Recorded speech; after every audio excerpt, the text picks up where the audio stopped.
M. Brousse donne pouvoir à Mme Riffaut. M. Fatimi donne pouvoir à M. Eldid. M. Miguel donne pouvoir à Mme Ildirim. M. Garestier donne pouvoir à Mme Rabeteau, qui doit arriver normalement. M. Ray donne pouvoir à M. Parnex. Mme Robert donne pouvoir à M. Lage-Damon. Mme Boulesté donne pouvoir à M. Toulza. Et M. Lafaille donne pouvoir à M. Chassin. Claude Bruno arrivera en retard. Il donne pouvoir à Pascal Robert. Émilie Rabeteau et Sylvie Rosette, comme Fabien Doucet, qui est arrivé, étaient à la conférence de presse sur le Tour de France. Sylvie est arrivée ou pas? Pas encore.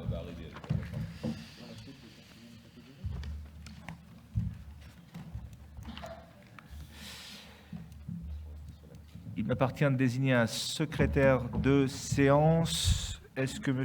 Toulza accepterait d'être secrétaire de séance? Merci, M. Toulza. L'ordre du jour appelle à l'approbation du procès-verbal de la séance du Conseil communautaire du 2 mars. Je suppose que tout le monde l'a lu. Avez-vous des remarques à formuler à son sujet? Oui, Jean-Yves.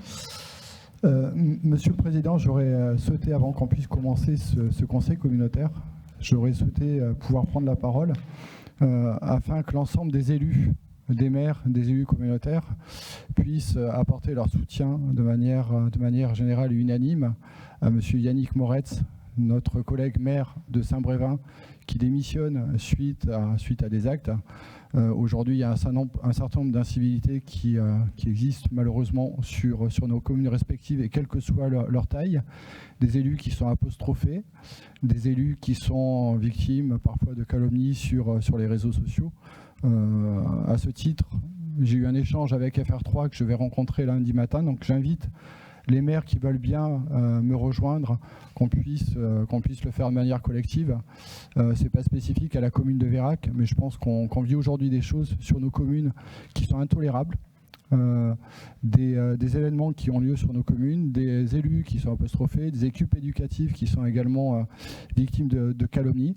Donc j'aurais souhaité que l'ensemble des élus, que ça puisse être inscrit dans le compte-rendu de ce conseil communautaire, qu'on puisse indiquer qu'effectivement le conseil communautaire apporte son soutien plein et total à M. Yannick Brévin. Merci. Oui, Jean-Yves, tu n'es pas sans savoir, je souscris parfaitement à cette démarche, tu n'es pas sans savoir que les trois principales associations d'élus, que ce soit France Urbaine pour les grandes agglomérations, les grandes villes, l'AMF pour l'ensemble des communes de France ou même l'association des maires ruraux, ont apporté collégialement leur soutien à ce maire qui malheureusement est un élu parmi tant d'autres, lui dans des proportions complètement inacceptables, qui sont sujets à des violences et à des agressions totalement disproportionnées, totalement déplacées pour le moins. Et donc bien sûr que le conseil communautaire te rejoint dans cette démarche, mais dans la mesure où les associations d'élus l'ont fait de manière formelle à travers un communiqué de presse qui a eu lieu hier, et des rencontres d'ailleurs avec les ministres concernés sur ce sujet, pour tenter de faire évoluer la loi sur les sanctions à destination de ces personnes qui se rendent responsables de ces actes. Je ne pense pas qu'on puisse faire grand-chose de plus, mais en tout cas, merci de ta prise de position. Je remets le procès-verbal de la séance précédente à vos approbations. Y a-t-il des remarques à ce sujet? Pas d'opposition, donc le procès-verbal est adopté, enfin est validé.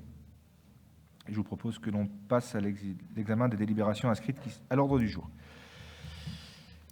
Le premier point appelle les finances et le budget avec l'approbation du compte de gestion. On va le faire en deux temps. Pascal, tu nous le fais? Pas de problème. Monsieur le Président, mes chers collègues, bonsoir à ceux que je n'ai pas salués. La première délibération concerne l'approbation du compte de gestion 2022. Il vous est simplement demandé d'approuver les comptes de gestion 2022 du budget principal de Limoges Métropole et de ses 8 budgets annexes. Y a-t-il des oppositions? Des abstentions? Adopté, merci. L'adoption du compte administratif 2022. En conformité avec les dispositions des articles L 2121-14 et L 521-1 du Code général des collectivités territoriales. Je vous propose que Bernard Talamy, premier vice-président, assure la présidence de l'Assemblée durant l'examen et le vote du compte administratif. Y a-t-il des oppositions ou des abstentions? Je dois, pour le compte administratif, comme dans nos communes respectives, quitter la séance. Donc, y a-t-il des oppositions au fait que ce soit Bernard qui préside notre Assemblée le temps que je m'absente et le temps que Pascal fasse voter le compte administratif? Pas d'opposition, pas d'abstention. Bernard, tu as la parole. Ok, donc gymnastique que nous connaissons tous dans nos conseils municipaux. Donc je passe la parole à Pascal Robert pour présenter le compte administratif et puis je ferai ensuite procéder au vote. Mes chers collègues, donc il m'appartient de vous présenter le compte administratif 2022 qui est, comme vous le savez, l'image du déroulement des opérations budgétaires qui a couru tout au long de l'année précédente. Première chose à dire, c'est que ce compte administratif est conforme à nos prévisions, ce qui prouve que nous avons déjà bien travaillé en amont et que nous sommes bien sur la bonne trajectoire de ce que nous avions prévu tous ensemble. Heureusement, me direz-vous, parce que si nous étions sortis de là, évidemment, étant donné que vous vous souvenez sans doute que nous avons tout fait pour préparer le déroulement de notre projet de territoire que nous avons tous adopté, on est pour le moment dans les bons rails. Alors, on est dans les bons rails, sachant que, évidemment, Limoges Métropole, en 2022, n'est pas passé à côté de tout ce qui a secoué la France et même parfois le monde, l'inflation, les chocs énergétiques, l'augmentation des taux d'intérêt, etc. Mais nous avons la chance à Limoges Métropole, ce qui n'est pas souvent ou que rarement le cas dans nos communes, que les augmentations, enfin l'augmentation de nos dépenses a été compensée par quelques augmentations de nos recettes, ce qui fait qu'on reste bien dans la trajectoire. Encore une fois, quand c'est positif, donc les comptes sont bons à l'issue de l'année 2022, mais il ne faut pas vous réjouir très vite. C'est pas que je sois j'ai pas envie de couper la joie, mais vous savez bien que quand tout va bien en matière de finances, il faut rester prudent. On sait très bien que les tempêtes arrivent. On sait très bien que c'est normal qu'on soit bien cette année, puisqu'on a mis en place l'augmentation et du personnel et qu'on s'est doté des moyens pour justement réaliser notre projet.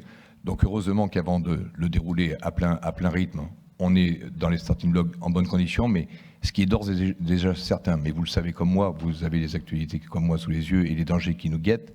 On va parler peut-être, je vous parlerai tout à l'heure probablement du FPIC, du CIF et quelques autres moments d'anthologie sympathiques, mais on devra être fixé sur notre feuille de route et ne pas s'écarter de notre chemin si on veut tenir, parce que ce qui arrive devant, on connaît le contexte économique, il est plus que jamais incertain. Voilà ce que je voulais vous dire, mais donc, pour résumer, positif pour la fin de l'année 2022, conforme à nos prévisions, mais surtout restons prudents, parce qu'on sait très bien que les années difficiles arrivent, surtout à partir de 2024, je pense. Voilà.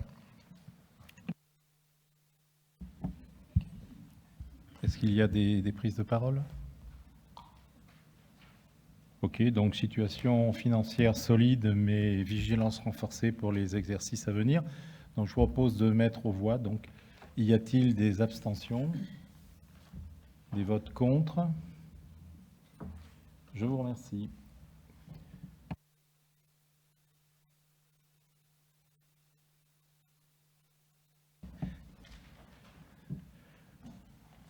Bon, nous avons voté à l'unanimité, Président. Je vous remercie. Un mot sur la situation financière qui a été retranscrite par Pascal à l'instant. Sur le plan budgétaire, le déroulement de ce mandat ressemble à une course d'obstacles, ça ne vous a pas échappé. Et après les bouleversements dus à la crise sanitaire de 2020, nous avons été confrontés à l'envolée des prix en 2022. Le compte administratif est un point d'étape important pour évaluer la situation financière de l'agglomération. Cette situation est conforme à la trajectoire financière que nous avons décidée en début de mandat, et c'est un point très positif dans un contexte extrêmement chahuté. Nous nous sommes engagés dans un projet de territoire ambitieux qui nécessitait d'augmenter les budgets d'investissement et donc la capacité d'autofinancement, et qui passait par un redimensionnement de la structure de l'EPCI, pour lui donner la capacité à porter de véritables projets d'aménagement et de développement. Un travail de prospective a été mené avec le cabinet Klopfer pour programmer le mandat sur un plan financier. À ce jour, il est légitime de se réjouir en constatant que le travail de programmation a été réalisé avec sérieux et exécutés avec rigueur. À ce titre, je tiens à saluer le travail de Pascal Robert en la matière, mais aussi le travail des équipes et le service d'Olivier Dupont en particulier. Des projets importants sont en cours. Station d'épuration, je le rappelle, un budget de 25 millions d'euros. La passerelle sur l'Avin, le second dépôt de transport en commun, le programme de rénovation urbaine, le centre de traitement de surface. La structure administrative continue à renforcer sa capacité à porter une vision ambitieuse d'aménagement et de développement. La capacité d'autofinancement apparaît renforcée et c'est un élément rassurant pour la poursuite de notre projet de territoire. Si la situation financière de Limoges Métropole est bonne, elle va inéluctablement se dégrader pour plusieurs raisons. Première raison, c'est la montée en puissance du projet de territoire. L'augmentation de la charge de la dette et des dépenses de fonctionnement induites se feront sentir plus fortement dans les exercices à venir. Nous l'avons anticipé. Un choc extérieur sans précédent qui s'impose à nous et nous oblige depuis décembre dernier à être réactifs sur notre dynamique budgétaire. L'envolée des taux d'intérêt a déjà rendu beaucoup plus coûteux le recours à l'emprunt. La DGF n'est pas indexée sur l'inflation, et je le regrette. C'est un point qui pèsera très lourd dans les années à venir. La TVA, qui est maintenant la première ressource de Limoges Métropole, subit l'affaiblissement de la croissance économique. À cela, on aurait pu ajouter la perte de la CVAE pour l'ensemble des EPCI de notre pays. Aujourd'hui, la vision de la situation est relativement claire entre la volonté de mettre en œuvre le projet de territoire voté et le contexte précité qui s'impose à nous. Pour répondre à ce constat, cela implique de trouver des solutions budgétaires qui répondent à ces problématiques, mais sans mettre en risque la situation financière de notre communauté urbaine. La priorité aujourd'hui est donc bien la réalisation de notre projet de territoire, décidé collectivement, ce qui implique une absolue nécessité de stopper dès aujourd'hui les nouveaux projets non inscrits dans ce cadre. Faute de quoi, nous ferions peser un risque sur le budget à la fin de ce mandat et surtout pour les premières années du suivant. Avis aux amateurs. Ainsi, au regard du travail de prospective engagé par les services, il est d'ores et déjà certain que les prochains budgets seront plus difficiles que les derniers exercices. Le budget de fonctionnement devra donc être resserré sur cette seconde partie de mandat. Aussi, je vous demande dès maintenant d'être très attentif au respect de ces objectifs et à faire preuve d'une attention toute particulière dans le temps de préparation budgétaire qui va s'ouvrir avec les services de l'agglomération. Nous devons tous faire preuve de responsabilité afin d'éviter tout risque de dérapage qui mettrait en péril la réalisation du projet de territoire et surtout d'ailleurs, la situation financière de notre PCI.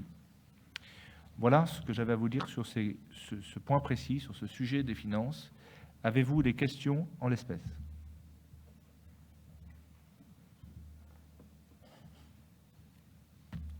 Je vous remercie. Pascal, tu poursuis. Oui, merci Président. Un petit point justement, parce que j'en ai parlé précédemment, un petit point sur le FPIC et sur le CIF. Le FPIC, comme vous le savez, c'est une recette importante pour notre EPCI, environ 5 millions répartis à la fois sur le PCI et sur nos communes. Ce FPIC dont on parle depuis le début de ce mandat, dont on a peur de la perte depuis quelques temps déjà, et elle était annoncée aux alentours de 2025. Or, il se trouve que les textes ont un peu bougé cette année, et ça bouge chaque année un petit peu, donc c'est bien difficile là aussi de prévoir, conformément à ce que vient de dire le Président, mais cette année, il y a une mauvaise nouvelle, et une nouvelle plutôt bonne. La mauvaise nouvelle, c'est que jusqu'à maintenant, les EPCI dont l'effort fiscal était inférieur à 1 étaient exclus du dispositif. Or, c'est fini. Ce qui laisserait rentrer dans ce dispositif de solidarité environ 60 agglomérations. Nous étions un peu au-delà. Vous savez, c'est un peu un jeu de chaise musicale. Si d'autres y ont droit, petit à petit, d'autres perdent le droit. C'est-à-dire que si 60 agglomérations, par exemple, devenaient éligibles, ça veut dire que 60 agglomérations ne seront plus éligibles. Et on n'est pas très loin de ce niveau-là. Ça veut dire que, potentiellement, mais c'est difficile à prévoir, c'est même quasiment impossible, parce que comme c'est un jeu de chaise musicale, ça bouge chez nous, ça bouge ailleurs. Je ne sais pas si je suis très clair. Mais voilà, ce qui veut dire qu'on pourrait potentiellement le perdre dès cette année, ce qui n'est pas une bonne nouvelle. Ça, c'est une très mauvaise nouvelle même. Cependant, derrière ça s'accompagne une bonne nouvelle. Nous pensions le perdre un peu plus tard, certes, mais nous pensions le perdre en 2 fois. C'est-à-dire qu'en général, quand on vous enlève une recette comme ça, on vous avertit, vous perdez 50% la première année. et on vous enlève la totalité la deuxième année. Donc on avait pensé 2025-2026. Je ne sais pas si on sautera cette année, je ne le souhaite pas évidemment, hein, je ne le souhaite pas. Mais ce qui est certain, c'est qu'il y a un amortisseur a été mis pour que ça fasse un peu moins mal, c'est-à-dire que si on le perdait, l'année où on le perdra, on touchera d'abord 90%, ce qui n'était pas le cas.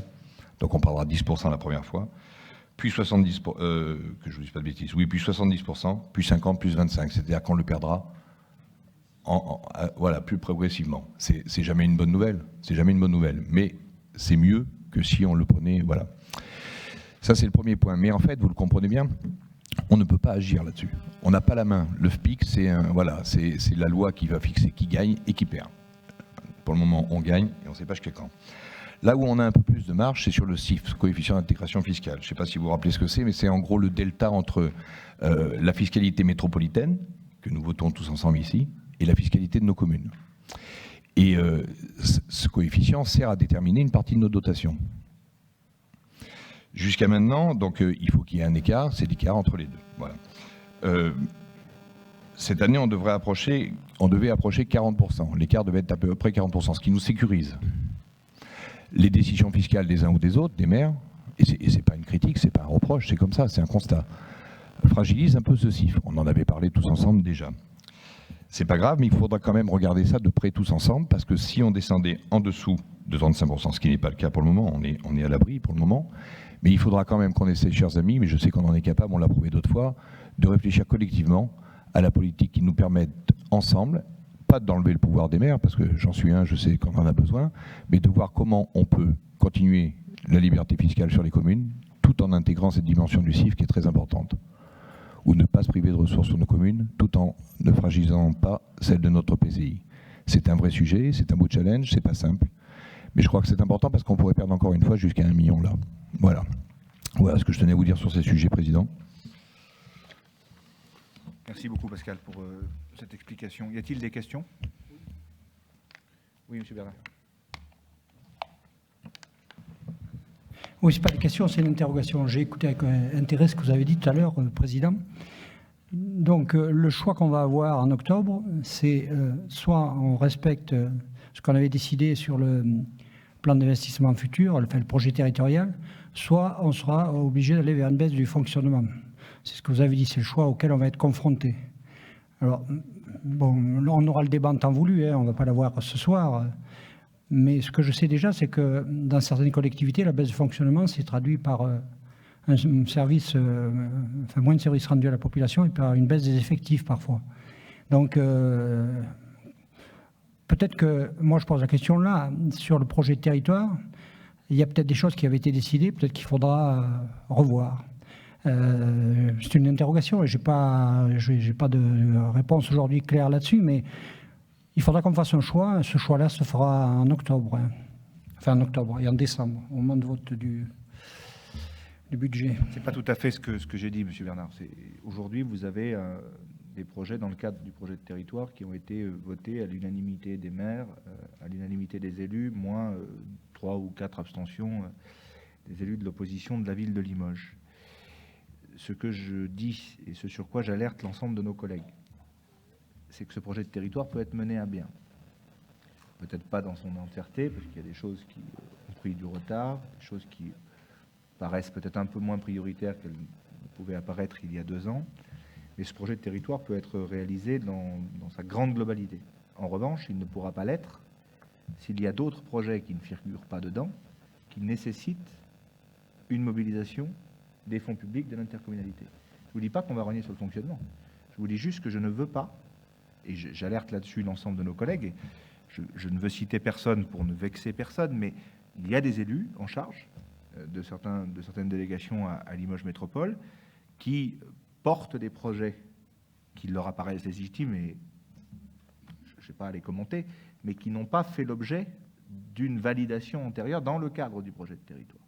Et donc, on peut faire, effectivement, on peut décider de faire plaisir à tel ou tel élu en accompagnant ce type de projet qui ne figure pas dans l'enveloppe du projet de territoire, mais dans ce cas-là, on se met en péril dans notre capacité à financer les projets qui sont déjà dans le projet de territoire. Donc ce que je vous dis, c'est priorité à ce qui a déjà été anticipé, à ce qui a été déjà validé par vos suffrages, avant de promouvoir ou de vouloir porter des projets qui n'ont pas donné lieu à validation de la part de cette respectable assemblée. Mais je n'ai pas parlé du fonctionnement. Je vous dis juste qu'on ne peut pas se disperser. C'est-à-dire qu'il y a une feuille de route, elle est ce qu'elle est. Certains la trouveront trop ambitieuse, d'autres sans doute trop axée sur l'économie, ou pas assez sur ceci, pas assez sur cela. Ce n'est pas le sujet. Elle a donné lieu à un vote unanime, moins, je crois, 3 abstentions ou 4. On la tient jusqu'au bout, mais on ne s'éparpille pas. Parce que le risque de s'éparpiller, parfois d'avoir des projets qui sont dans un axe du projet de territoire qu'on vient abonder ou agrémenter par d'autres projets, fait que ça vient gréver l'ensemble de ce document-là et le met en péril. Donc voilà, c'est tout. Ce n'est pas une question de fonctionnement. Ne nous éparpillons pas sur les investissements et sur les politiques publiques que l'on décide d'accompagner. D'autres questions ? Merci. Oui, pardon. Oui, excuse. Oui, merci pour la précision, Monsieur le Président. Moi, j'ai besoin de bien comprendre ce que Pascal nous a dit, en fait. On est d'accord que ce que tu nous demandes au maire, c'est d'avoir une discussion franche sur une augmentation collective des impôts municipaux pour ne pas mettre en péril le fonctionnement, enfin les dotations financières de Limoges Métropole. C'est ça que tu as dit? Non, pas tout à fait. Je me suis peut-être mal exprimé, mais le CIF est quand même important pour nous, puisque ça nous permet, ça pourrait nous amputer d'une partie de notre dotation. Il est calculé à partir de la différence entre la fiscalité métropolitaine, que nous fixons ensemble ici, et nos fiscalités sur chacune de nos communes. Ce que j'ai dit, sans vouloir enlever la liberté des communes, mais je l'avais déjà dit dans d'autres réunions, je me rappelle d'une notamment à Esther, c'est que si nous sommes intelligents, mais j'en doute pas, on aurait intérêt à réfléchir tous ensemble de manière à ce que, tout en ayant des libertés, on puisse, pour pouvoir continuer l'action sur nos territoires, on puisse regarder en même temps cette différence, ne pas se mettre en danger et ne pas se rapprocher de la zone de 35%, parce qu'à ce moment-là, pour le coup, on aura moins de liberté, parce que quand notre PCI est sanctionné financièrement, on en ramasse tous les éclats. Donc ça ne veut pas dire que demain, on va décider au Palais, l'agglo, de ton augmentation de salaire, pas plus qu'à Verneuil, c'est pas de ton augmentation, pardon, d'imposition, pas plus qu'à Verneuil. Ton augmentation de salaire, ce serait plus intéressant d'ailleurs. Mais c'est pas ça que je veux dire. Mais je veux dire que si on travaille tous ensemble, intelligemment, on évitera le danger. Si on travaille que chacun dans notre coin, on peut se mettre en danger sans même en avoir conscience et sans bien sûr le vouloir. C'est simplement ça. Il ne s'agit pas de mettre la main sur qui que ce soit ou d'enlever des libertés à qui que ce soit. C'est simplement d'avoir une action concertée, qu'on ne perde pas une partie de notre dotation qui nous pénaliserait tous à la fin. Voilà. Merci. Donc je ne suis pas sûr d'avoir mal compris en fait. Oui. Je voulais... Président, je crois qu'il faut définir le CIF, hein, sinon on ne va pas comprendre. Hein. Vraiment, le CIF. Je vais parler peut-être sous le contrôle d'Olivier. Le CIF, c'est un rapport, c'est pas une différence, c'est un rapport. Hein. C'est le rapport entre la somme totale que rapportent les impôts intercommunaux, ça c'est au numérateur, et au dénominateur, on fait la somme de ces impôts plus les impôts communaux. Ce qui veut dire que chaque fois qu'on augmente les impôts communaux, on fait baisser ce rapport. C'est ce que tu expliquais. On est à l'heure actuelle à 40%. Si on augmente trop les impôts communaux, on augmente le dénominateur du rapport et on fait baisser. Donc voilà, c'est cette logique qu'il faut avoir en tête. Alors pour se pallier à ça et pour ne pas perdre de liberté, parce que je crois que connaître suffisamment Ludo pour savoir que c'est ça qui l'inquiète peut-être, il suffit qu'on réfléchisse collectivement. Il y a plusieurs chemins. Pas forcément celui-là, mais ce serait un peu long pour ce soir. Il y a plusieurs chemins, mais évidemment, moi je dis ça, si on perd une partie de la dotation, c'est pas moi, je la perdrai comme vous tous, hein, mais je pense qu'on gagnerait, si on veut limiter la casse, à avoir une action concertée, réfléchie. Ce qui ne veut pas, encore une fois, dire que ça privera qui que ce soit de quelque pouvoir de décision que ce soit. Voilà.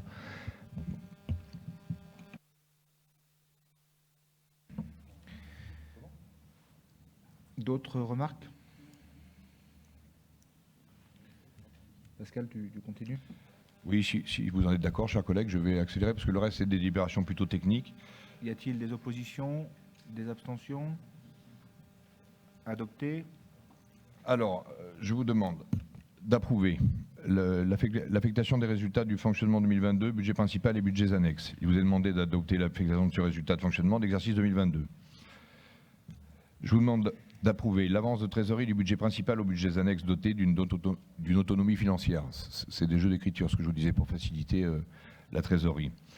Je vous demande d'approuver la décision modificative du budget principal, numéro 1, la décision modificative numéro 1, du budget principal, du budget annexe transport urbain, du budget annexe assainissement, du budget annexe de l'eau, du budget annexe du centre de recyclage, des budgets annexes du parc d'activités de la grande pièce, du budget annexe des lotissements d'activités économiques, du budget annexe Océalim, du budget annexe zone d'activité Verneuil-sur-Vienne. Je vous demande aussi d'approuver la mise à jour des autorisations de programme crédit de paiement que vous avez dans les documents qui vous ont été envoyés, la mise à jour des opérations d'équipement, la durée d'amortissement des immobilisations nomenclature pour être en accord avec la nomenclature M57. Je vous demande également les garanties d'emprunt que vous connaissez à hauteur de 50% pour les opérations d'habitat social concernant Limoges Habitat, opération Agora, acquisition en vente de l'état futur d'achèvement de 30 logements, 171 avenue Maréchal Delatte, Tassigny à Limoges, contrat de la Caisse des dépôts et consignations numéro 142 873. Une garantie d'emprunt concernant le logement social Limoges Habitat, opération de la Croix, construction de 22 logements, lieu-dit de la Croix, 10 allées Pierrette, Fleutiot, à Bonnes-les-Mines, commune de Limoges, contrat de la Caisse des dépôts et consignations numéro 142 875. Garantie d'emprunt pour le logement social Noalis, acquisition en vente de l'état futur d'achèvement UEFA de 12 logements rue Montaigne-à-Condat-sur-Vienne. D'une garantie d'emprunt pour le logement social Noalis, acquisition en vente en l'état futur d'achèvement de 8 logements allée de Palalo, hameau d'Imbourdex à Fétia. Garantie d'emprunt pour le logement social Noalis, opération L'Étail 3, acquisition en vente à l'état futur d'achèvement de 4 logements rue des Chênes à Couzex, contrat de la Caisse des dépôts et consignations numéro 141 259. Il vous est demandé de valider l'ensemble de ces délibérations. Je suis évidemment à votre disposition s'il y a des questions. Y a-t-il des questions? Des oppositions? Des abstentions? Unanimité, merci.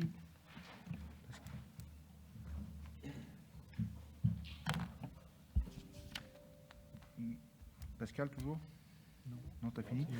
Et elles doivent se déporter du vote des délibérations de la 1.14 et la 1.15 tous les administrateurs de Limoges Habitat, à savoir Madame Mauguin, Monsieur Lagedamont, Madame Gentil, Madame Riffaut, Madame Boucher et Catherine Mauguin-Sicard. Tu te déportes de la 1.16 à la 1.18 concernant Noalis.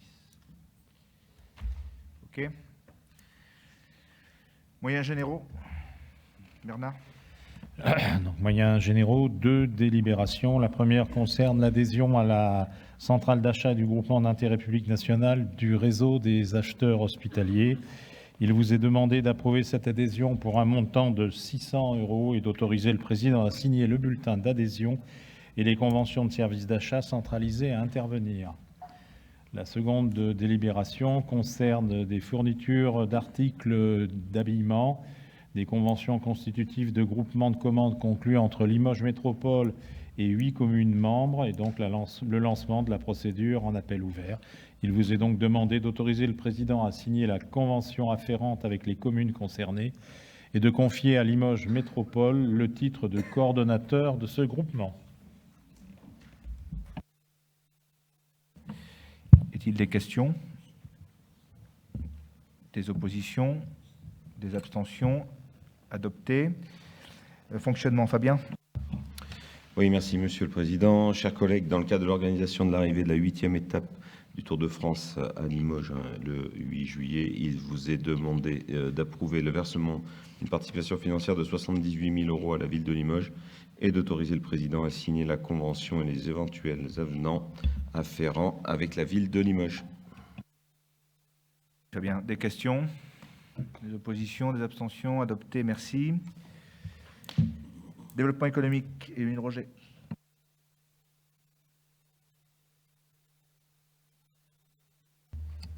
Entre la région Nouvelle-Aquitaine et Limoges Métropole pour la mise en œuvre du SRDE 2I. Et vous est demandé d'approuver cette convention transitoire jusqu'au 31/12/2023 et d'autoriser le président à la signer.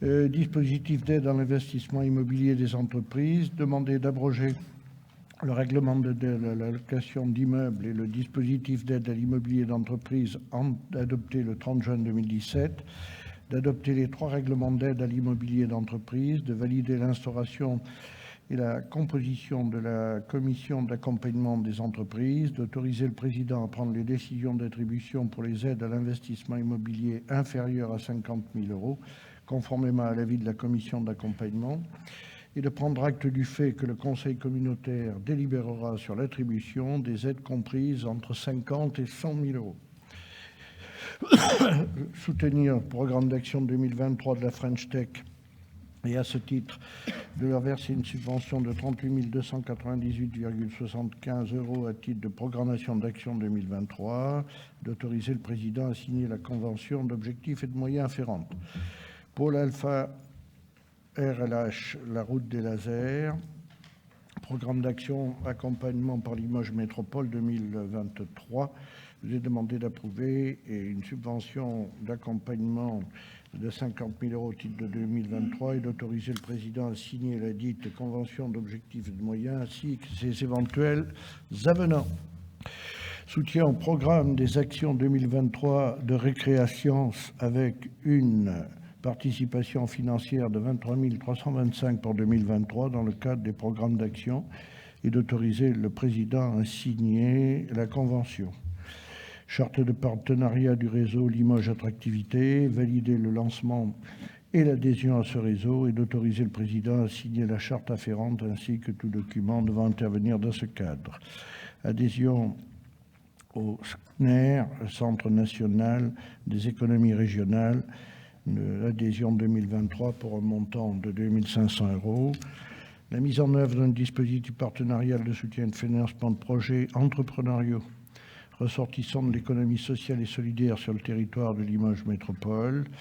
Donc pour l'année 2023, à faveur de minimum de 8 projets à hauteur de 17 000 €, en complément de l'enveloppe de 17 000 mobilisée par COP Atlantique dans le cadre de sa convention de revitalisation sur le territoire, de la levée de fonds citoyens et de l'abondement de la région Nouvelle-Aquitaine en s'appuyant sur la plateforme J'adopte un projet pour animer un dispositif pour un coût maximum de 2 000 €.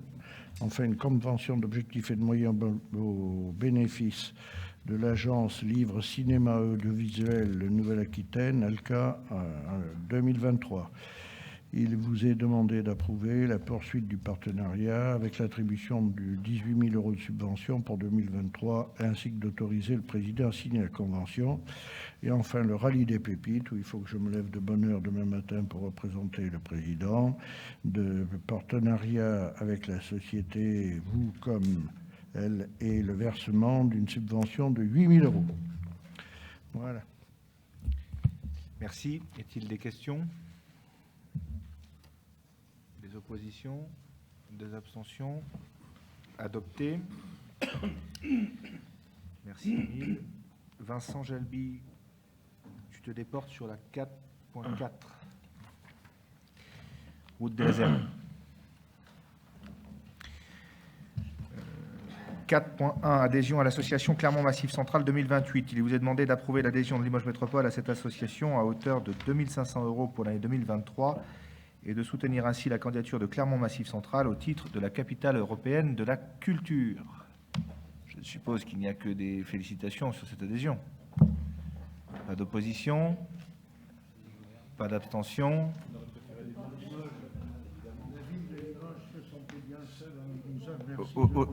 Olivier Bianchi vous remercie. Patrick, vous informerez Olivier. Merci beaucoup. Adopté. J'ai cherché. Je reconnais. Vous l'avez cherché. Non, simplement, bien sûr, on va voter la délibération.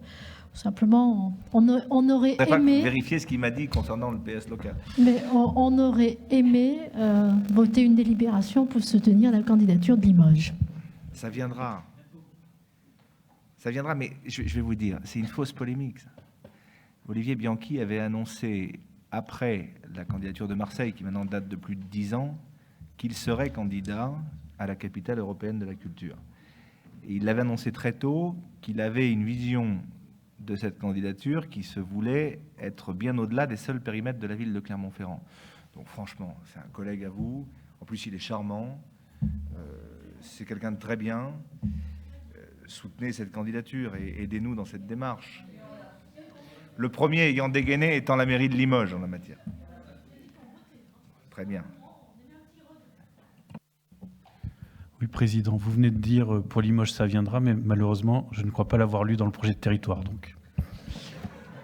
Alors, mon cher Ludovic, tu n'es pas sans savoir que ce dossier tourne. C'est de nouveau au Tour de la France en 2028. Entre-temps, il y a plusieurs pays qui l'auront. Donc le Tour de la France reviendra en 2038, 37, 39. D'ici là, d'autres que moi seront en responsabilité. Monsieur le maire. Oui, je répondrai à tous nos détracteurs dont la main gauche oublie ce que fait la main droite, que nous ne pourrons pas demander que la ville de Limoges soit la créatrice en 2028 pour une raison claire, c'est que nous allons gagner avec Clermont-Ferrand et c'est une promesse qui a été faite. Objectivement, et là, de manière très sérieuse, je pense qu'Olivier Bianchi a de grandes chances d'obtenir la labellisation. Pas certain, mais c'est bien parti.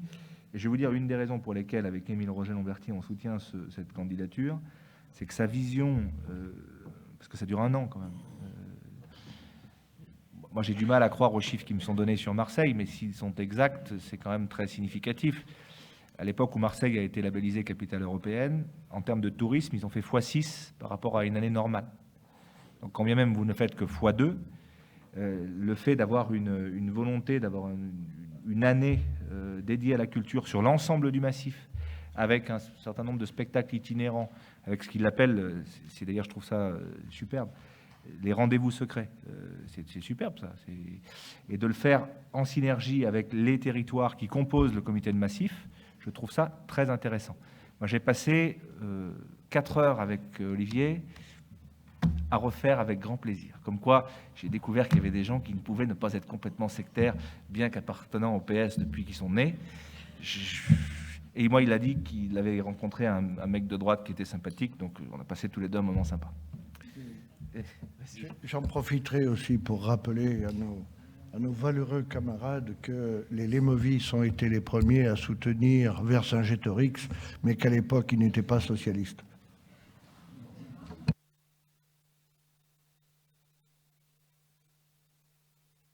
Et le cabinet me dit que nous avons ces remerciements en direct, donc parfait. Merci beaucoup pour cette unanimité.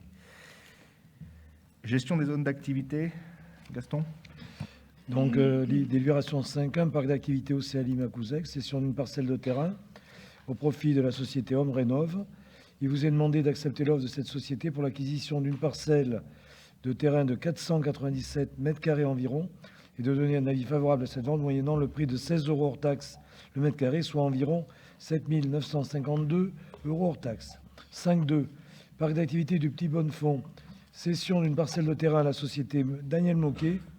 Il vous est demandé d'accepter l'offre de cette société pour l'acquisition d'une parcelle de terrain de 5 780 mètres carrés environ et de donner un avis favorable à cette vente, moyennant le prix de 10 € hors taxe mètre carré, soit environ 57 800 € hors taxe. Toujours sur 5.3, sur le parc d'activité du Petit Bonnefond, cession d'une parcelle de terrain à la société Isonéo. Il vous est demandé d'accepter l'offre formulée par cette société pour l'acquisition d'une parcelle de terrain de 2100 mètres carrés environ et de donner un avis favorable à cette vente moyennant le prix de 10 € le mètre carré, soit environ 21 000 € hors taxe. Et enfin 5.4, toujours sur le Petit Bonnefond, cession d'une parcelle de terrain à la société Calia Menuiserie. Il vous est demandé d'accepter l'offre de cette société pour l'acquisition d'une parcelle de terrain de 7000 mètres carrés environ et de donner un avis favorable à cette vente moyennant le prix de 10 € hors taxe le mètre carré, soit environ 70 000 € hors taxe. Merci Gaston. Y a-t-il des questions ? Des oppositions, des abstentions ? Adopté, merci. Sylvie, tu arrives à point nommé. Sentier de randonnée, c'est à toi. 6.1. Je vous prie de m'excuser, Président, pour mon retard. Non, pas de problème. Alors, attribution d'une subvention au comité départemental de la randonnée pédestre. Donc, il vous est demandé d'approuver le soutien financier de Limoges Métropole à cette association pour l'aménagement du GR 89, chemin de Montaigne, dans sa traversée du territoire communautaire, par l'attribution d'une subvention de 5 000 € répartie sur les exercices budgétaires 23-24, ainsi que d'autoriser le président à signer la convention afférente. Questions? Des oppositions, des abstentions? Adopté, merci. Fabien, grands équipements. J'en ai encore une. Tu as encore une, pardon. Ouais. Le lancement du contrat de destination, de destination Limoges. Donc, il vous est demandé d'approuver le lancement de ce dispositif, de fixer le montant 2023 de l'intervention de Limoges Métropole à hauteur de 35 000 €, d'approuver l'engagement de l'ensemble des dépenses du projet par Limoges Métropole en tant que coordinateur à hauteur de 82 000 €, ainsi que les modalités de reversion de la part des autres partenaires prévus dans la convention, et d'autoriser le président à signer la convention à ces éventuels avenants. Merci Sylvie. Des questions? Des oppositions, des abstentions? Adopté. Fabien, grand équipement. Oui, Monsieur le Président, on fait un vote groupé là, Monsieur le Président? C'est un vote groupé? C'est un vote groupé? Ok, donc vote groupé. Donc 8.1 sur le centre aquatique. Il vous est demandé d'approuver une convention de type d'accès à l'équipement et d'autoriser le président à signer cette base des conventions avec la DSDEN 87 et le concessionnaire à intervenir. La 8.2 concerne les championnats de France élite qui ont eu lieu l'année dernière du 5 au 10 avril 2022 au centre aquatique de Limoges Métropole. Il s'agit de la prise en charge du déficit que j'ai longuement expliqué en commission. Il vous est demandé d'approuver la prise en charge par Limoges Métropole du déficit constaté au budget des championnats de France d'avril 2022 à hauteur de 19 518,03 €. La 8.3 concerne le Zénith de Limoges Métropole avec le déclassement d'un bien et modification du compte gros entretien et renouvellement, le GER. Il vous est demandé de prononcer le déclassement du plancher de Seine du domaine public de Limoges Métropole, d'approuver sa cession à titre gratuit au bénéfice de la SNC Zénith de Limoges 2 et d'autoriser le président à signer toutes les pièces nécessaires à la régularisation de ce dossier. C'est un sujet qu'on a abordé également en commission, très technique d'un point de vue comptable. Le 8.4 concerne le vélodrome communautaire avec la modification de la grille tarifaire qu'il vous est demandé d'approuver pour une mise en place à compter du 1er juin 2023. Et la 8.5 concerne toujours le vélodrome communautaire avec la mise à jour et les nouveaux contrats types pour l'accueil des utilisateurs, des conditions générales de vente et du règlement intérieur du site. Il vous est demandé de valider les mises à jour et d'approuver les nouveaux contrats types pour y intégrer les modalités prévues pour la nouvelle grille tarifaire du vélodrome entrant en vigueur également au 1er juin 2023. Merci Fabien. Y a-t-il des questions? Des oppositions, des abstentions? Adopté, merci. Numérique, Gilles. Merci, Monsieur le Président. C'est de la convention d'accès à l'outil de système d'information graphique, plus communément appelé le SIG, de Limoges Métropole pour le bénéfice des communes membres. Il vous est demandé d'accorder l'accès à l'outil du SIG aux communes membres à titre gratuit, d'approuver la convention type afférente et d'autoriser le président à signer les conventions à intervenir avec les communes intéressées sur la base de cette dernière. Il s'agit de dépoussiérer une convention qui était vétuste et après une étude de moderniser effectivement et la convention et les outils à disposition des communes. Merci. Des questions?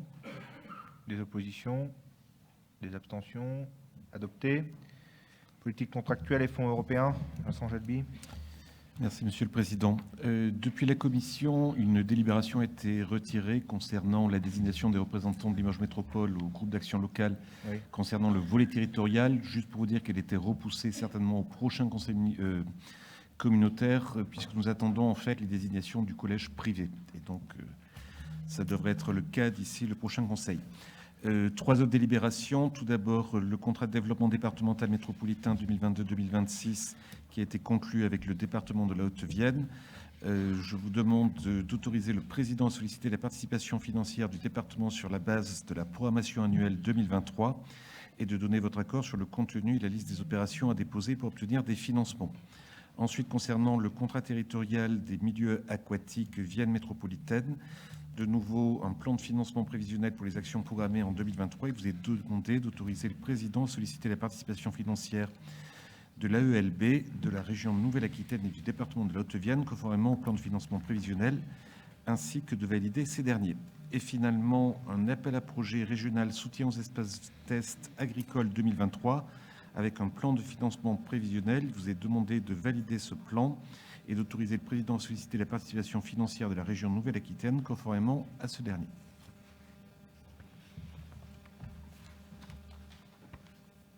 Des questions? Des oppositions, des abstentions? Adopté. Sarah, collègue des traitements de déchets.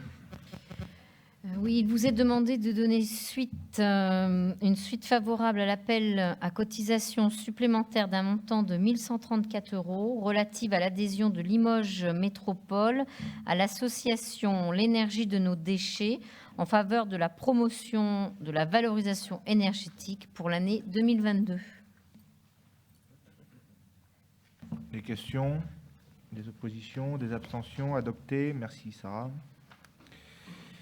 Adhésion de Limoges Métropole à l'association de sauvegarde du petit patrimoine rural spirituel Limousin. Vincent. Merci Président. Il vous est demandé d'autoriser l'adhésion de Limoges Métropole à cette association au titre de l'année 2023 à hauteur de 250 €. Des questions? Des oppositions? Des abstentions? Oui, oui. Non, mais j'essaye d'animer la séance parce que je te regarde. Pour moi aussi, du coup. Oui, bon, c'est que 250 €, mais voilà, le petit patrimoine spirituel, pour ma part, excusez-moi, mais je voterai contre. Merci Ludovic de cette franchise pour ton information. Pour rénover un calvaire sur la commune de Laurière, à l'extrême est du département, il manquait une subvention. En dehors de toute compétence, le département n'a pas voulu bouger. Et sur les arbitrages généreux du président Rousset, sollicité à ma demande, la région est venue compléter le manque pour refaire ce calvaire à Laurière. Et franchement, je suis ravi de cette subvention. Je mets cette délibération aux voix. Donc, tu confirmes que Limoges Métropole peut donc financer des équipements à l'extérieur du périmètre de la métropole? Mais non, nous on ne peut pas agir c'est pas dans notre compétence, si tu veux, c'est pas dans notre territoire de juridiction. Donc il manquait quelques deniers publics pour faire ça, et le président Rousset, enfant de cœur honoraire, a bien voulu participer. Ce qui n'est pas mon cas. À ce financement. Y a-t-il des questions? Oui, Madame Gentil. En fait, il ne faut pas que je vous lance parce qu'après, ça ne s'arrête plus. Il ne faut pas mettre une pièce, en fait. Ça sert à rien. Juste pour vous dire que lorsque vous ouvrirez le site dédié au tourisme du département, ce calvaire est en photo sur la couverture. Il sera d'ailleurs inauguré en présence d'un conseiller d'État, M. Éoche Duval, Madame la préfète de département, un représentant de la région, et on enverra le plus christique d'entre vous, Théier par exemple. Ça vous va Pascal? Vous irez là-bas? Merci, je mets aux voix. Un vote contre? Deux votes contre? Oh bah allez, soyez solidaires. Que Rousset, je vous identifie bien, quoi. Soyez solidaires. Vous suivez votre collègue. Donc 2 votes contre. Bon. Non mais ce qui est formidable, c'est qu'on a le soutien des radicaux valoisiens. Merci Vincent. Adopté. Toujours? Oui, on va continuer le chemin de croix alors. Allez, attaque. Donc avis sur le dossier de mise en compatibilité du plan local d'urbanisme. Ah, un radical de gauche. Vote contre, monsieur Eldid. Donc 3 votes contre. Monsieur Ducourtier, vous êtes contre ou vous savez plus? Non, je sais très bien, je vous remercie, Monsieur le Président, mais moi, ça ne me pose pas de problème. J'entends tout à l'heure contre les ostensions. Je n'ai jamais été contre les ostensions. C'est pas un problème d'ostension ni d'autre chose. Non, mais merci de me faire passer une réputation un peu étrange. Je sais où je suis, il n'y a aucun problème. Il n'y a aucun souci là-dessus. Je vote pour, il n'y a pas de problème. Monsieur le Président, merci. Je répète, 3 votes contre, pas d'autre opposition. Je vous remercie. Délibération suivante, Vincent. Donc, demande d'avis sur le dossier de mise en compatibilité du plan local d'urbanisme de la commune du Vigin relative au projet d'un aménagement de sécurité de la RD 704. Au regard de l'avis émis par Limoges Métropole en date du 14 avril 2022 concernant l'intérêt majeur d'aménagement de ce secteur, mais également de la nécessité d'intégrer ce projet dans les considérations environnementales actuelles, Il vous est demandé de donner un avis favorable au projet de mise en compatibilité du PLU du Vigin et de solliciter le département pour mettre en œuvre de façon optimale toutes les mesures de compensation environnementale et d'optimisation des fonciers consommés. Y a-t-il des questions? Oui, Madame Eliri.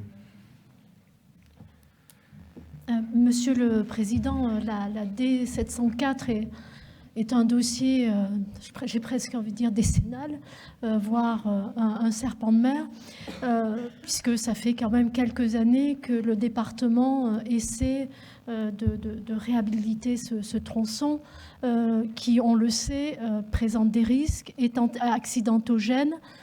Et donc, c'est un sujet qui avait été abordé lors de la commission. Nous avons échangé et en fait, donc à la suite d'une réflexion et d'un dialogue avec le département, vous avez fait évoluer cette délibération.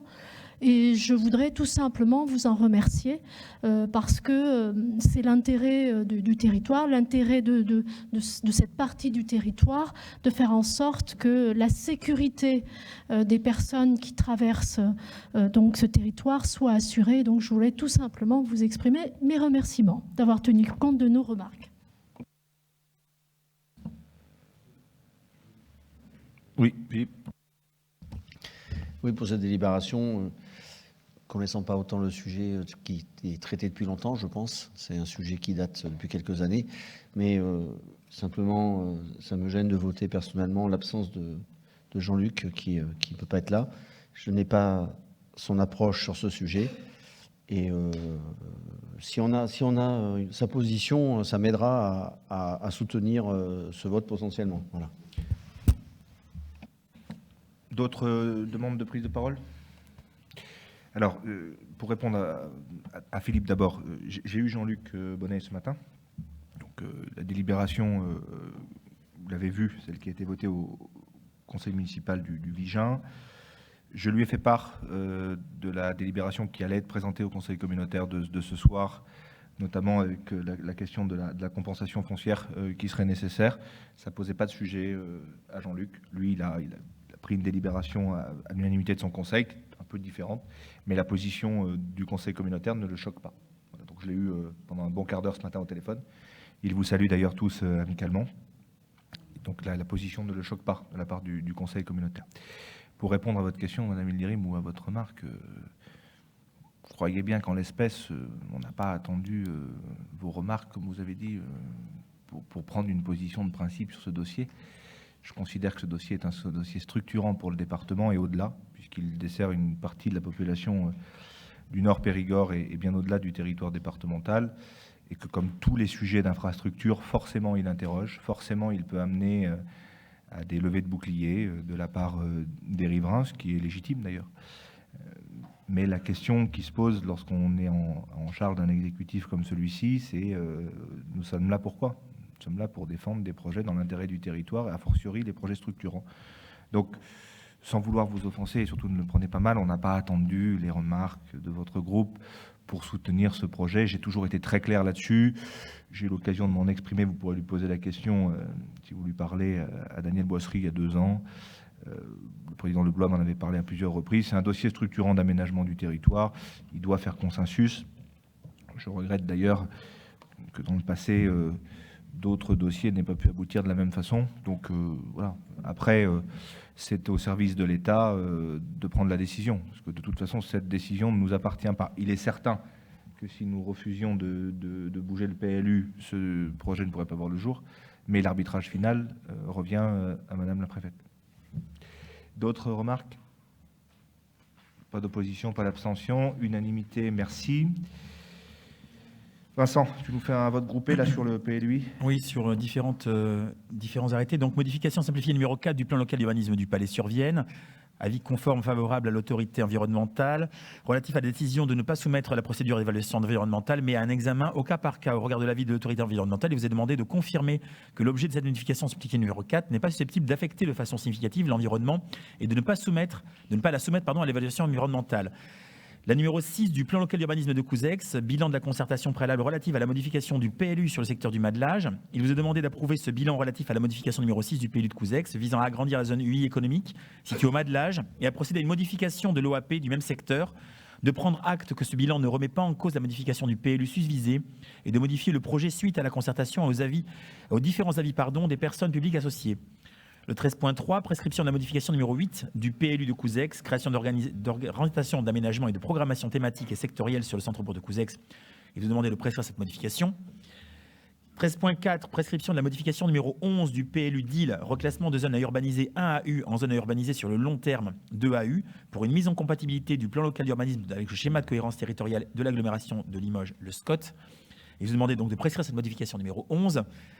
Prescription de la révision allégée numéro 4 du PLU d'île, réduction d'une zone urbaine verte UV pour la création d'une aire de stationnement. Il vous demandez de prescrire cette révision allégée numéro 4. 13.6, prescription de la modification numéro 1 du plan local d'urbanisme de Riac-Rancon, modification des orientations d'aménagement et de programmation sur le bourg de Riac. Il vous est demandé de prescrire cette modification. 13.7, prescription de la révision allégée numéro 3 du plan local d'urbanisme de Panazol, reclassement de parcelles situées en zone agricole A en zone UH3 sur le secteur de chez Pica. Il vous demandait donc de prescrire cette révision allégée numéro 3. 13.8, prescription de la modification numéro 6 du PLU de Limoges, création d'une orientation d'aménagement et de programmation sur le secteur du Couder. Il vous demandait de prescrire cette modification numéro 6. 13.9, prescription de la modification numéro 7 du plan local d'urbanisme de Limoges, modification de l'OAP sur la zone 1AU du secteur du Puy-Poncher. Il vous est demandé de prescrire cette modification numéro 7. Et enfin, 13.10, prescription de la modification numéro 8 du PLU de Limoges, reclassement d'une zone urbaine de la ville-centre UAR en une zone naturelle ludique et ou de loisirs N1 sur le secteur de la Fontpinot. Ils vous ont donc demandé de prescrire cette modification numéro 8. Des questions? Oui, Monsieur Bourillon. Oui, juste une question en rapport avec la délibération 13.5, déclassement d'une zone paysagère pour en faire un parking, même si c'est pour des petites surfaces.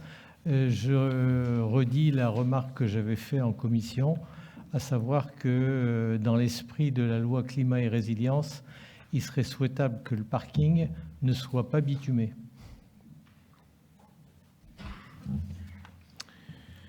J'entends, Monsieur Bourillon, j'entends. Je ne vous dirai pas ce que je pense de la loi climat et résilience. Des questions? Des oppositions? Oui. Oui, madame. Oui, mais enfin, c'est pas grave, on ne vous demande pas ce que vous pensez de la loi climat et résilience. Non, il y en a mais pour une heure, est-ce que la remarque de mon collègue peut être introduite dans le texte ou pas? Est-ce qu'on peut avoir comme condition qu'un parking ne soit pas totalement imperméabilisé? Je ne sais pas si ça peut se faire. Non. Pardon, je réponds, Président. Non, dans le cas du PLU, de la modification du PLU, on ne peut pas indiquer que ce n'est pas possible.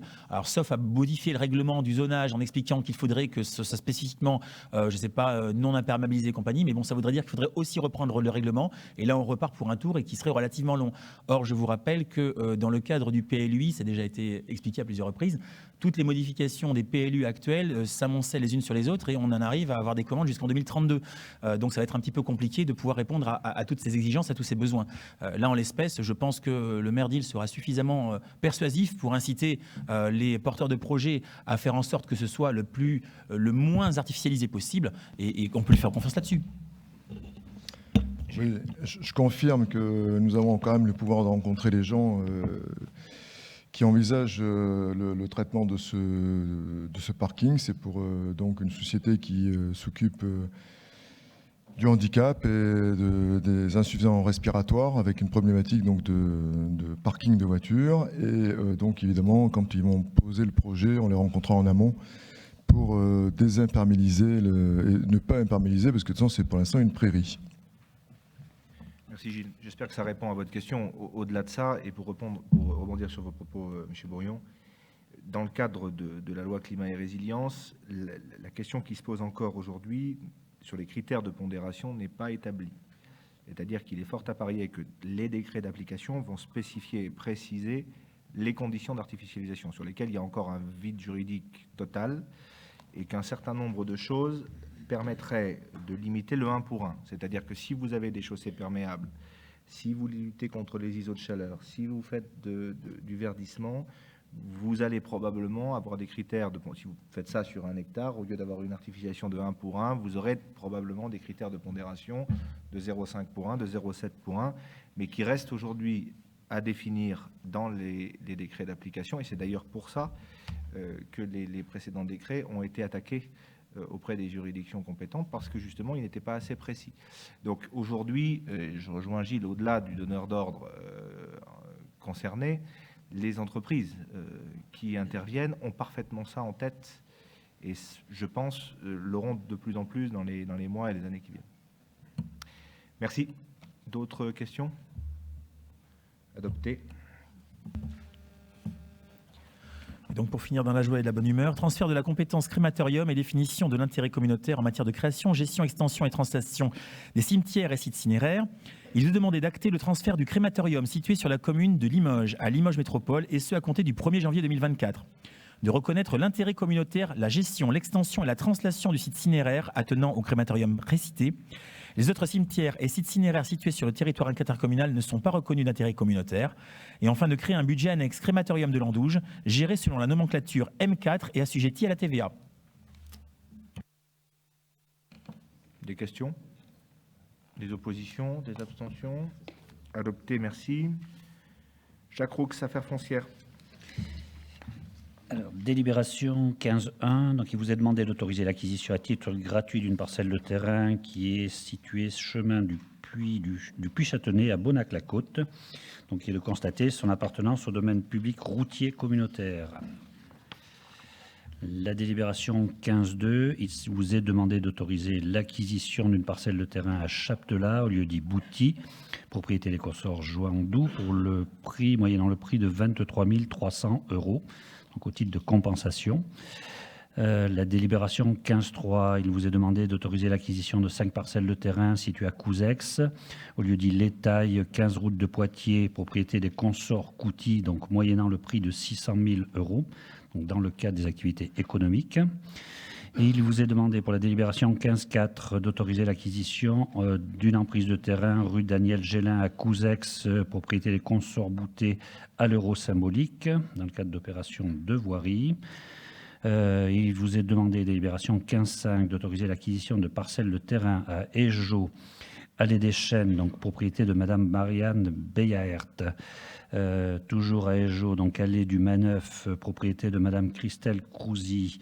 Allée du Maneuf, toujours à Ejo, propriété de Monsieur Jean-Claude Crousy. Toujours allée du Maneuf, toujours à Ejo, propriété de Madame Laetitia Velter. Allée des Chênes à Ejo, propriété de Monsieur Serge Vigneron. Donc toutes ces acquisitions à l'euro symbolique dans le cadre de régularisation de voirie. La délibération 15.10, acquisition de 2 emprises de terrain, donc à Fétia. Donc il vous est demandé d'autoriser l'acquisition de ces emprises à l'euro symbolique, donc qui est parcelle propriété de la commune de Fétia. La délibération 15.11, donc il vous est demandé d'approuver le projet d'acquisition d'un terrain à Périllac, moyennant le prix de 24 602 €, dans le cadre d'activité économique. La délibération 15.12, il s'agit de la constitution, il vous est demandé d'autoriser la constitution d'un droit de passage et d'aqueduc et d'un droit d'occupation temporaire, donc à Limoges, au lieu dit Lamazelle, sur un terrain propriété de la SCI Manuloge. Donc, et voilà. Donc la délibération 15.13.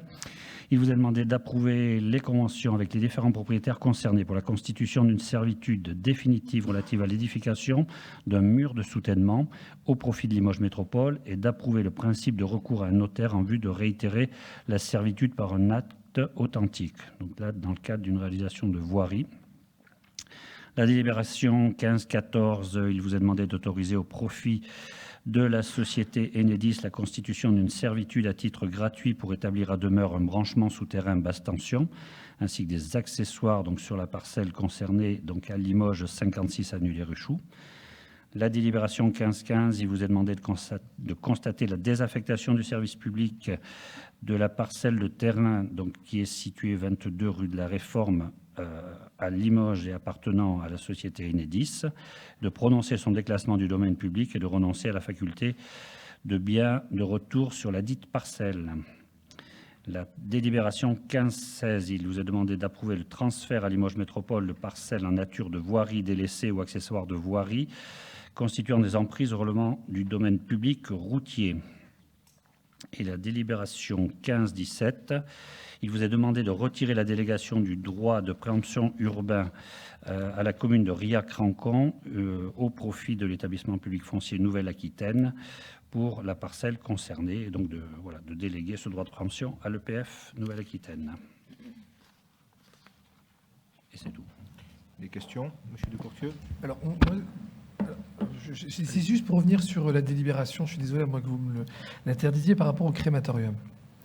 Moi, je voulais juste dire qu'effectivement, l'intérêt communautaire est reconnu et je voulais quand même saluer le travail qui est fait par le personnel du crématorium, par les services funéraires de la ville de Limoges, la qualité, le coût et la qualité de l'accueil du personnel par rapport à des situations compliquées de décès et surtout de coûts qui permet à la plupart des personnes de pouvoir avoir des obsèques dignes. Et j'espère, on y sera vigilant aussi, que la qualité et les conditions de travail du personnel seront identiques à ce qui est fait aujourd'hui. Et je tiens à les remercier pour ce travail parce que je pense qu'on en était tous concernés une fois dans notre vie. Et les services municipaux de la ville de Limoges et les services funéraires ont des prestations qui sont d'excellente qualité avec un coût qui est aussi modique. Et voilà, je voulais le signaler ce soir. Ok. D'autres remarques sur la délibération en cours? Mathieu? Je vais m'abstenir sur la 15.3. J'ai un peu de mal compte tenu du montant de l'acquisition, qui est quand même assez élevé. Il me paraît difficile de me prononcer sur l'acquisition de ces parcelles dont la destination et le classement au PLU me paraissent encore assez incertains. Je m'abstiendrai donc sur cette délibération. Je m'abstiendrai également sur cette délibération. Je suis sensible aux arguments qui sont dans la délibération au plan économique. Je trouve qu'il y a un gap important entre l'évaluation des domaines et la somme notée. Si tu veux dire un mot peut-être là-dessus? Oui, ça a été une opportunité, en tout cas, qui s'est présentée à nous, quand je dis bien à nous, à Limoges Métropole, sur des terrains qui sont situés à la sortie de Couzex, juste après l'ancien but, qui étaient fléchés pour du lotissement. Et à ce titre, il me semblait important, en tout cas, de monter au créneau pour essayer justement de flécher plutôt ces terrains vers du développement économique vu leur situation et leur localisation plutôt que du lotissement.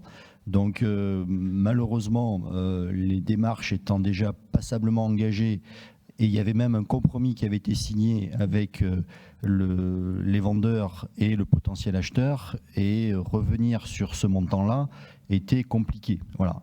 Et donc le choix qui est fait, qui vous est présenté ce soir, c'était effectivement d'être en mesure de pouvoir acquérir ces parcelles, certes à un prix, mais qui n'était plus négociable compte tenu que des échanges avaient déjà eu lieu et que on est rentré un petit peu dans la boucle et on a réussi à s'en sortir sans qu'il y ait de dommages ou quoi que ce soit, ou d'indemnités à verser à l'ensemble des vendeurs, et donc d'offrir cette opportunité pour acheter ces parcelles. Ok, je soumets ces délibérations aux voix. Donc sur la 15.3, combien d'abstentions? 2. Abstention ou contre? L'élu qui me donne délégation ne compte pas. Contre? Non. Abstention? Je pense qu'il vote pour. J'ai pas compris. Je m'abstiens à titre personnel. D'accord, ok. 2 abstentions. Ah, quand même. Merci. Adopté. Catherine, logement social.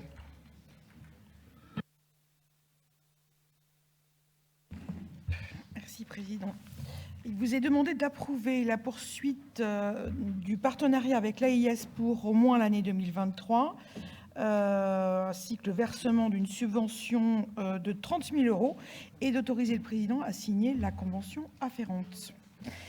Il vous est également demandé d'approuver la participation financière de Limoges Métropole jusqu'à la mise en œuvre de la future OPA-RU intercommunale, d'approuver les différents modèles de convention type et d'autoriser le Président à signer les conventions de subventionnement à intervenir avec les particuliers. Des questions? Des oppositions, des abstentions? Adopté. Gens du voyage, Julie?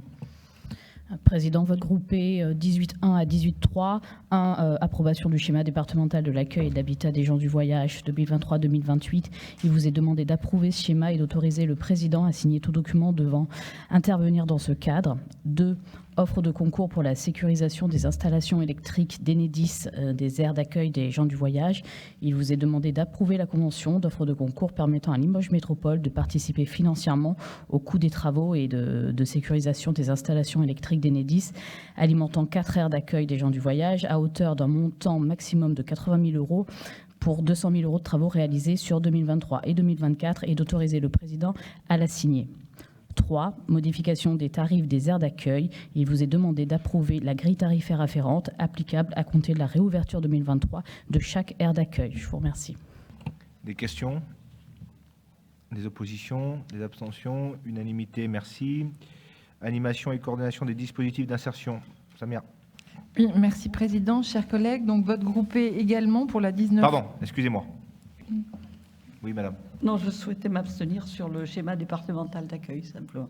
Ok, une abstention sur le schéma départemental. On reprend donc la délibération 19. Samia. Alors 19.1 et 19.2, donc un vote groupé. Donc Cité de l'emploi, participation financière de Limoges Métropole. Il vous est demandé d'approuver le versement des aides financières, la convention type de financement et d'autoriser le président à signer les conventions de financement à intervenir avec les associations ou organismes. 19.2, clause sociale, bilan d'activité. Il vous est demandé de prendre acte des bilans quantitatifs et qualitatifs de l'activité réalisée sur l'année 2022, faisant notamment état des partenariats conclus ou renouvelés dans le cadre de la mise en œuvre de ces clauses. Merci. Des questions? Des oppositions? Des abstentions? Adopté. Voirie. Gilles. Oui. Alors, travaux de réfection et de confortement d'un mur, commune d'Île, convention avec M. Delacelle. Il vous est demandé d'autoriser le président à signer la convention relative à la prise en charge des travaux de réfection et de confortement d'un mur de soutènement jouxtant le domaine public routier de Limoges Métropole. Des oppositions? Des abstentions? Adopté. Transport urbain. Alors, revalorisation tarifaire 2023-2024. Il vous est demandé d'appliquer à compter du 1er juillet 2023 la grille tarifaire estimée nécessaire à l'équilibre du contrat et en 21.2, adhésion à la centrale d'achat du transport public. Il vous est demandé d'approuver l'adhésion à titre gratuit de Limoges Métropole à cette centrale d'achat. Des oppositions? Des abstentions? Adopté, merci. Transport scolaire, Claude. Il vous est demandé d'approuver les éléments de tarification de ces abonnements, donc tarification inchangée par rapport à 2022-2023. Des questions? Des oppositions? Des abstentions? Adopté. Merci. Développement durable, Émilie. Approbation des cartes de bruit stratégiques d'échéance 4, conformément aux directives européennes et au Code de l'environnement. Il vous est demandé d'arrêter les cartes de bruit stratégiques de Limoges Métropole. Des questions? Des oppositions? Des abstentions? Adopté. Transition énergétique. Convention de co-investissement avec la société Urba Solar pour le développement d'une centrale photovoltaïque au sol sur la commune du Palais-sur-Vienne. Il vous est demandé d'autoriser le président à signer cette convention de co-investissement avec cette société et monsieur Teto, le bien connu, afin de concrétiser la volonté de Limoges Métropole de prendre des parts au capital de la société de projet. Des questions? Des oppositions? Des abstentions? Adopté. Valorisation des certificats d'économie d'énergie. Il vous est demandé d'approuver l'inscription de Limoges Métropole sur le registre national des certificats d'économie d'énergie dont les frais s'élèvent à 150 €. Pas de questions? Pas d'opposition? Adopté. Compte rendu au Conseil communautaire de diverses décisions. J'ai l'honneur de vous rendre compte des décisions que j'ai été amené à prendre en vertu des dispositions du CGCT dont vous trouverez le détail dans le dossier qui vous a été transmis. Pas de questions? Très bien. Écoutez, la séance est levée et je vous invite à passer en salle d'à côté. J'allais dire, passer en salle d'à côté pour partager un moment convivial.